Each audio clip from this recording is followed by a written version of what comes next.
Selamat malam Tribuners, saat ini Anda menyaksikan berita Healthy Lampung bersama dengan saya Mutiara.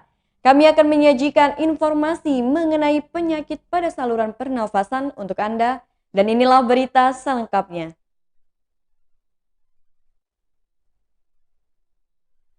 Kenali bahaya rhinosinusitis. Rhinosinusitis adalah salah satu penyakit yang bisa menyerang manusia. Apakah itu rhinosinusitis? Dr. Khairani, SPTHTKL mengatakan rhinosinusitis adalah reaksi inflamasi hidung dan sinus paranasal. Dikatakan paranasal karena terjadinya bukan hanya di satu atau dua tempat saja, tapi bisa di sekitar hidung, dekat mata, dahi, dan dekat tempurung kepala. Gejala rhinosinusitis adalah sakit kepala, hidung terkadang mampet, terkadang pilek, dan terkadang disertai dengan hidung yang berbau, kata dokter yang praktek di Rumah Sakit Urit Sumoharjo. Penyebab rhinosinusitis bisa karena bakteri maupun virus. Selain itu bisa juga karena rinitis, alergi, dan gigi yang berlubang. Walaupun gigi berlubangnya sudah tidak terasa sakit lagi. Untuk memastikan seseorang mengalami rhinosinusitis, dokter harus melakukan pemeriksaan berupa CT scan, ronsen, atau endoskopi. Jika sudah dipastikan mengalami rhinosinusitis, dokter akan memberikan obat minimal 4 minggu. Jika tidak ada perubahan, maka akan dilakukan tindakan operasi.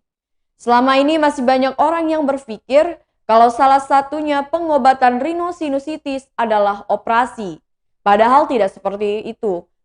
Berikan obat terlebih dahulu, kalau tidak ada perubahan baru lakukan operasi. Setelah itu rhinosinusitis akan sembuh total. Agar rhinosinusitis tidak kambuh lagi, maka harus dilakukan pencegahan. Misal untuk rhinosinusitis karena rinitis alergi, harus bisa menghindari semua hal yang bisa menyebabkan alerginya kambuh dan rajin olahraga supaya daya tahan tubuh meningkat. Kemudian untuk rhinosinusitis karena gigi berlubang, harus dicabut gigi berlubangnya. Jika rhinosinusitis dibiarkan, bisa menyebabkan di matanya bisa keluar bisul atau abses yang bisa menekan bola matanya. Akibatnya, mata bisa mengalami kebutaan.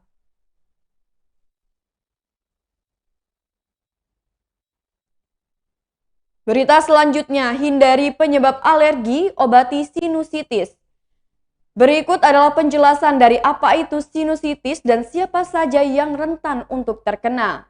Dalam kedokteran, sinusitis adalah kondisi peradangan pada hidung, tepatnya di area sinus. Sinusitis ini dapat menyerang siapapun, akan tetapi orang yang memiliki alergi, polip hidung, asma, serta kelainan struktur hidung lebih rentan untuk mengalaminya. Dikutip dari salah satu sumber, sinus merupakan rongga yang berada di bagian frontal atau dahi dan di rongga bawah mata sejajar dengan hidung. Fungsinya tak lain untuk melembabkan udara yang dihirup, meringankan tengkorak, dan menjadi tempat resonansi suara. Saat tubuh terkena sinusitis, umumnya kondisi ini akan menyebabkan penumpukan cairan berupa lendir di rongga sinus dan menghambat udara yang masuk. Sayangnya hal tersebut kemudian menyebabkan bakteri dengan mudah berkembang. Peradangan ini diketahui dapat terjadi karena terinfeksi virus, bakteri, atau jamur.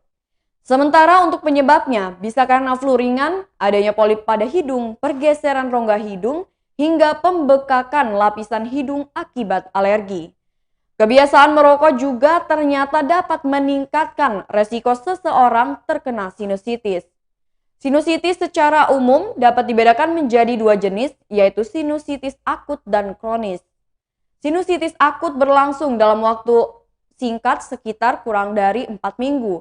Umumnya sinusitis akut ini merupakan bagian dari flu atau penyakit pernafasan lainnya.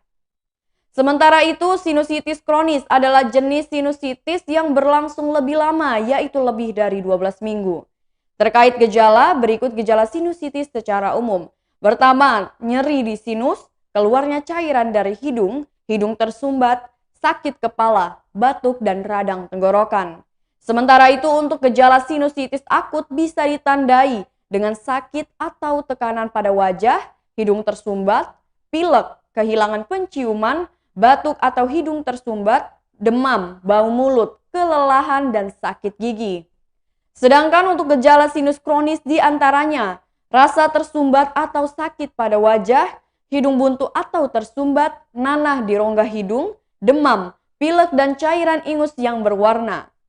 Penanganan sinusitis dapat dilakukan dengan meminta bantuan dokter dan juga secara mandiri di dalam waktu bersamaan. Penanganan mandiri di rumah dapat dilakukan dengan mengonsumsi obat penahan rasa sakit, obat pilek, dan beristirahat. Jika keluhan sinusitis terus berlanjut setelah 3 hari penanganan mandiri, sebaiknya segera temui dokter spesialis THT atau dokter spesialis bedah. Dokter akan melakukan pemeriksaan fisik dan mungkin juga diperlukan beberapa pemeriksaan lanjutan untuk menegakkan diagnosis dari sinusitis.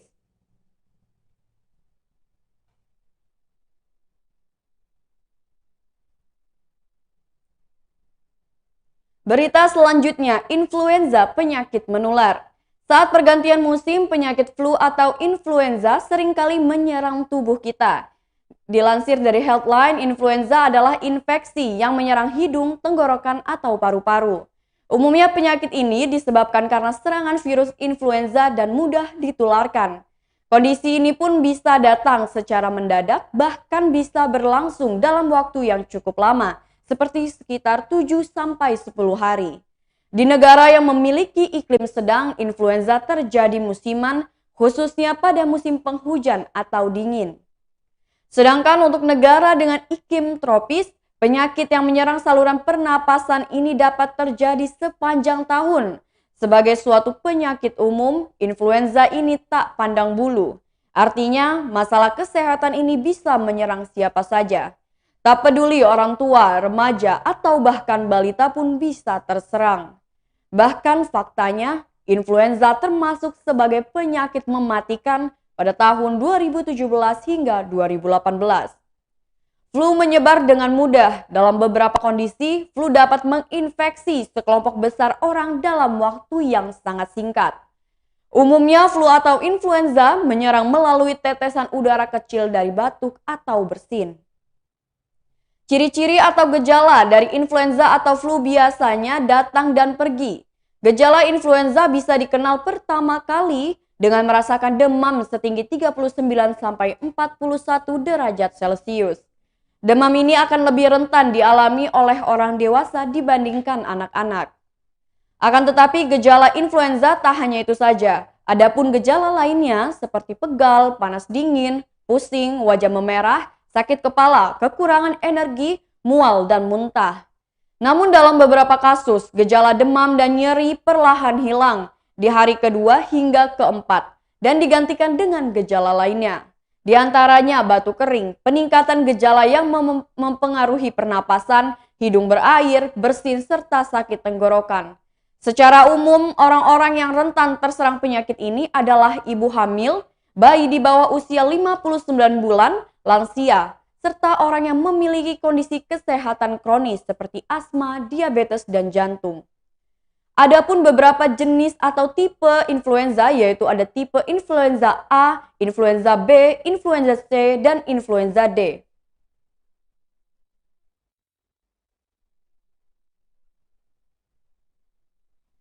Berita selanjutnya, asma penyakit paru-paru jangka panjang.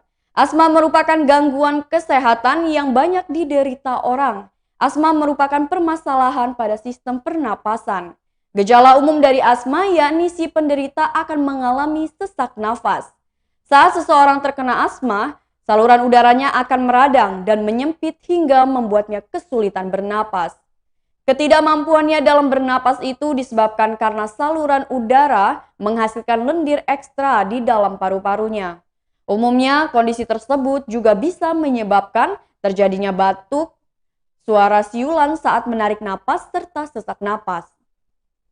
Asma adalah penyakit paru-paru jangka panjang. Bahkan asma yang parah bisa menyebabkan seseorang mengalami kesulitan berbicara. Hingga kini belum ada obat yang bisa mengatasi penyakit asma. Meski begitu, gejalanya bisa dikendalikan. Masalah kesehatan ini juga tak pandang bulu. Artinya, Asma bisa menyerang siapa saja dan semua usia, tak terkecuali anak-anak. Bahkan asma merupakan penyakit kronis yang umum terjadi pada anak-anak. Berdasarkan data dari WHO, setidaknya ada 262 juta orang yang memiliki penyakit asma pada tahun 2019. Di tahun yang sama, asma telah membunuh 461 ribu orang. Adapun beberapa gejala asma yang umum dirasakan para penderitanya ialah batuk, terutama di malam hari, saat tertawa atau saat berolahraga. Yang kedua, sesak di dada, selanjutnya sesak nafas, kesulitan berbicara, kecemasan atau panik, kelelahan akibat sulit tidur. Tidak setiap orang akan memiliki gejala yang sama, bahkan beberapa penderita asma terkadang hanya akan mengalami gejala hanya saat berolahraga saja. Dikutip dari buku Asma 2016 oleh Vita Health, gejala awal asma yang patut diwaspadai antara lain perubahan dalam pola pernapasan, bersin-bersin, perubahan suasana hati, hidung mampat atau hidung ngocor, batuk, gatal-gatal pada tenggorokan, merasa capek, lingkaran hitam di bawah mata, susah tidur, turunnya toleransi tubuh terhadap kegiatan olahraga, dan kecenderungan penurunan prestasi dalam pengguna peak flow meter. Meski dapat menyerang siapa saja, asma akan lebih rentan menyerang orang-orang yang memiliki beberapa faktor. Yang pertama, riwayat keluarga, infeksi saluran pernafasan karena virus, alergi, paparan debu, merokok, polusi udara. Mereka yang tumbuh besar atau tinggal di daerah perkotaan memiliki resiko yang lebih tinggi untuk menderita asma.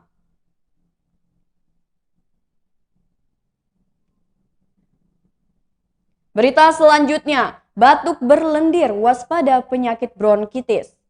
Satu di antara permasalahan pernapasan adalah bronkitis. Namun, apakah bronkitis itu? Dilansir dari Mayo Clinic, bronkitis adalah peradangan yang menyerang lapisan saluran bronkial. Umumnya penyakit pernapasan ini ditandai dengan batuk disertai lendir mengental yang bisa berubah warna. Penyakit tersebut perlu ditangani dengan tepat dan diperhatikan dengan serius. Sebab jika tidak, bisa menyebabkan komplikasi yang lebih parah. Bronkitis ini bisa dibedakan menjadi dua, yaitu bronkitis akut dan bronkitis kronis.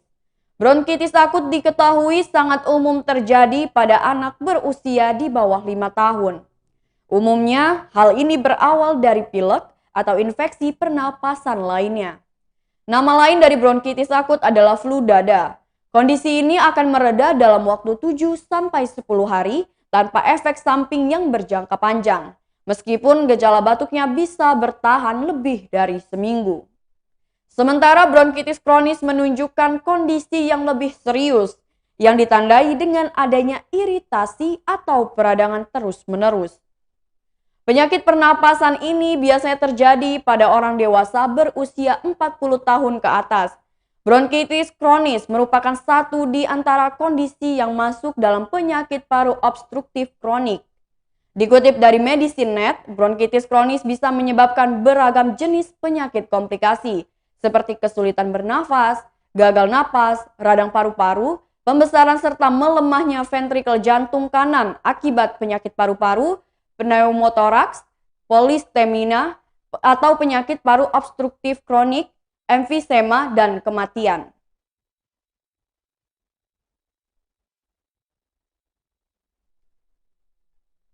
Baiklah Tribuners, itulah berita Healthy Lampung edisi 14 Oktober 2021 bersama dengan saya Mutiara. Jangan lupa untuk like, komen, dan subscribe channel YouTube Tribun Lampung News Video dan Tribun Lampung Official untuk informasi terupdate lainnya. Selamat malam dan sampai jumpa.